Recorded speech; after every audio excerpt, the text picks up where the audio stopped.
Assalamualaikum warahmatullahi wabarakatuh. Alhamdulillahirabbil alamin. Allahumma shalli ala Muhammad wa ala alihi washabbihi.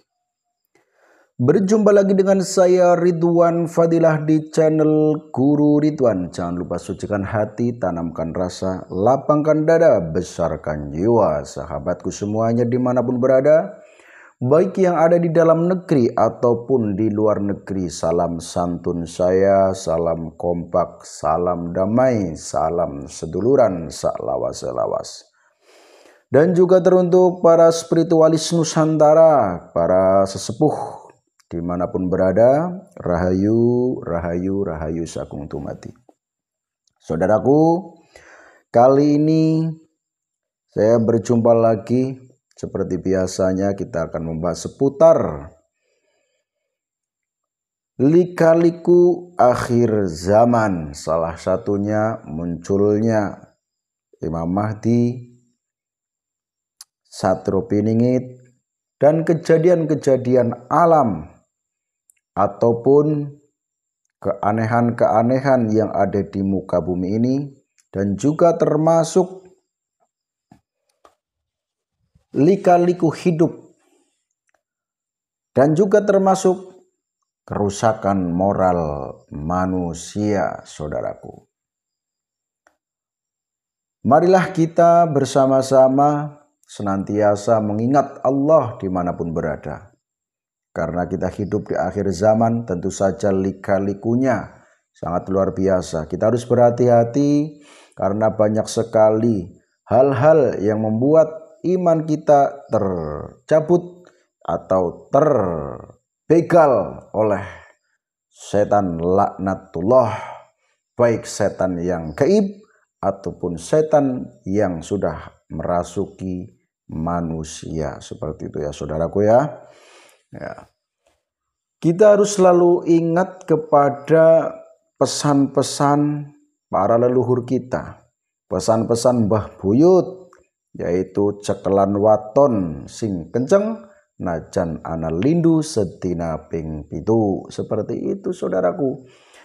Jadi lindu di sini bisa diartikan sesuatu yang akan menggoncangkan iman kita, sesuatu yang akan merungkatkan pikiran kita, sesuatu yang bisa mengedonkan keyakinan kita. Nah, itu yang harus kita senantiasa kita waspadai, saudaraku.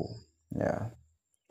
Terkait kemunculan Satrupiningit, ya, di sini justru kalau kita berbicara Satrupiningit, maka akan ada masa yang nantinya jaya, seperti itu. Ya, karena Satrupiningit tugasnya apa? Tugasnya adalah salah satunya membawa peradaban baru atau menata tatanan-tatanan yang sudah berporak-poranda, yang aturannya sudah tidak jelas. Maka kedatangan atau kemunculan Satrupiningit itu akan menata, ya, atau di situ Satrupiningit akan membuat tatanan yang lebih oke, yang lebih jos, seperti itu, agar bisa sampai kepada tujuannya, yaitu zaman kala subah, zaman keemasan, saudaraku. Ya, kalau kita pahami kata-kata zaman keemasan, tentu saja yang namanya zaman keemasan, ya berarti yang namanya emas, ya kan tahu sendiri harganya mahal, ya. Nah, jadi zaman keemasan di sini diartikan zaman yang bisa dikatakan indah, bisa dikatakan makmur, jibar-jibur, gemah ripah loh jinawi, yang mana kita sering mendengar, telinga kita sering mendengar dari orang-orang dahulu, atau bahkan orang-orang di zaman sekarang pun masih banyak yang mengatakan gemah ripah loh jinawi. Artinya di Nusantara ini subur, ya, subur. Orang-orang seharusnya menikmati kesuburannya. Ya. Namun banyak orang yang salah dalam melangkah sehingga kesuburan itu tidak bisa dirasakan oleh orang banyak, saudaraku. Ya, ini kesalahan siapa?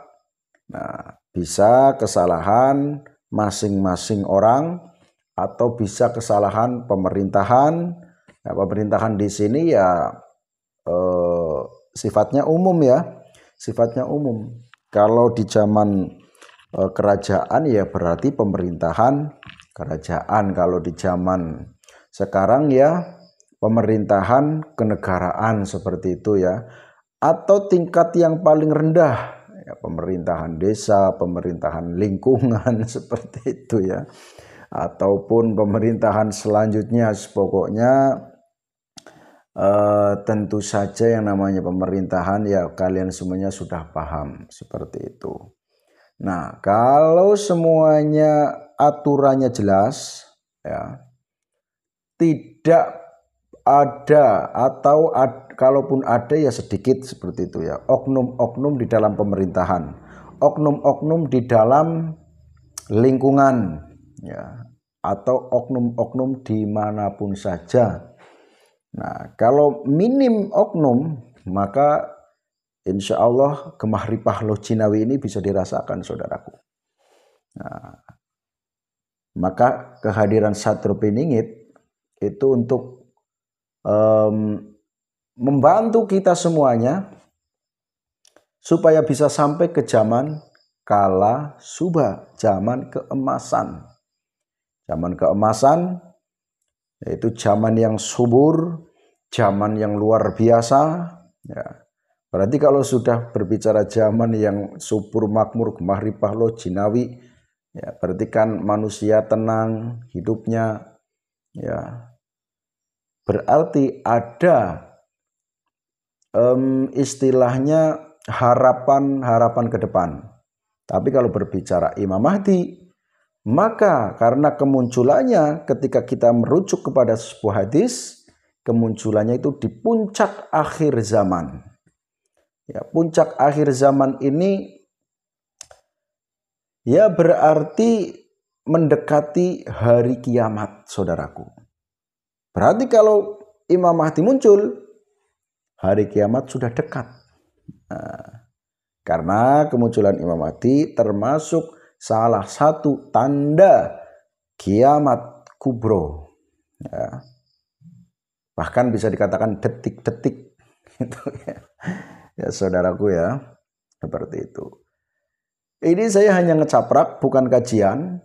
Jadi kalau ada salah ya mohon maaf seperti itu. Ya. Karena setiap orang itu dalam berpikir pasti berbeda, dalam memunculkan ide juga berbeda, dalam berpendapat juga berbeda. Ya, seperti itu. Jadi kalau menurut kalian ini salah, apa yang disampaikan saya salah, ya nggak usah diikuti. Itu saja ya saudaraku ya. Jadi nggak usah repot-repot. Bilang ini, bilang itu. Padahal ini di akhir zaman. Ya, ingat. Kita harus bisa menjaga yang namanya lisan seperti itu ya.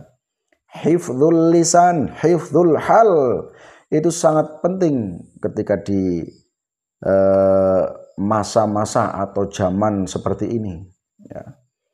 Sedikit lisan kita berbicara yang tidak baik, menyakiti orang lain, itu sudah masuk zalim. Ya. Jadi kita harus berhati-hati saudaraku ketika kalian mengatakan tentang kebaikan kemudian kau menjelek-jelekan orang lain, itu justru Anda juga masuk kategori orang yang zalim, orang yang tidak masuk golongan orang-orang baik seperti itu. Kiranya seperti itu ya saudaraku. Ini hanya ngecaprak sekaligus cek sound atau cek ini apa namanya ini mikrofon baru ya gitu. Makanya ini tidak saya tata dalam saya menyampaikan ini, hanya apa namanya hanya mencoba untuk mikrofon baru ini saudaraku. Jadi kalian saya prank. Ya artinya saya ngomong dari awal sampai akhir itu memang tidak saya tata ya, jadi morak-marik nggak jelas. Ya. Nah, pada akhir atau endingnya konten ini saya katakan Anda saya prank seperti itu ya. Tapi jangan lupa walaupun ini hanya prank, tetap semangat menjaga tali silaturahim, menjaga persaudaraan, dan saya juga minta tolong kepada kalian semuanya, bantu channel ini berkembang ya, agar ketika ini terus berkembang, channelnya terus berkembang, harapan saya bisa bermanfaat untuk orang lain. Kritik dan saran tetap saya terima, tapi bedakan dong kritik dengan menjatuhkan, itu beda ya. Kritik itu ada tujuan yang baik, tapi kalau tujuannya jelek itu saya pastikan sedang menghina atau sedang menjatuhkan, seperti itu ya saudaraku ya. Jadi ketika kalian mendengar, melihat konten yang ini nih ya, konten yang ini, Anda jangan panas, jangan panas, karena kadang-kadang kalau melihat konten saya kadang-kadang kok mudah panas, ini gimana ini saudaraku ya. Ya, kalau memang Anda orang baik, jangan panas saudaraku, ini hanya prank. Cukup sampai di sini untuk konten ini ya, karenanya lagi mencoba mikrofon baru saudaraku. Nah, saya ucapkan terima kasih yang sudah nonton, dan juga saya ucapkan beribu-ribu terima kasih bagi sahabat-sahabatku, saudara-saudaraku yang sudah membantu channel ini berkembang. Mudah-mudahan kalian semuanya senantiasa dilindungi oleh Allah, senantiasa dipandang oleh Allah dengan penuh rahmat, dan juga mudah-mudahan kalian semuanya dilancarkan rezekinya, ditambah kenikmatannya, mendapatkan ridho Allah Subhanahu wa taala. Akhir kata, wabillahi taufik wal hidayah, wa ridho walinaya. Assalamualaikum warahmatullahi wabarakatuh. Rahayu.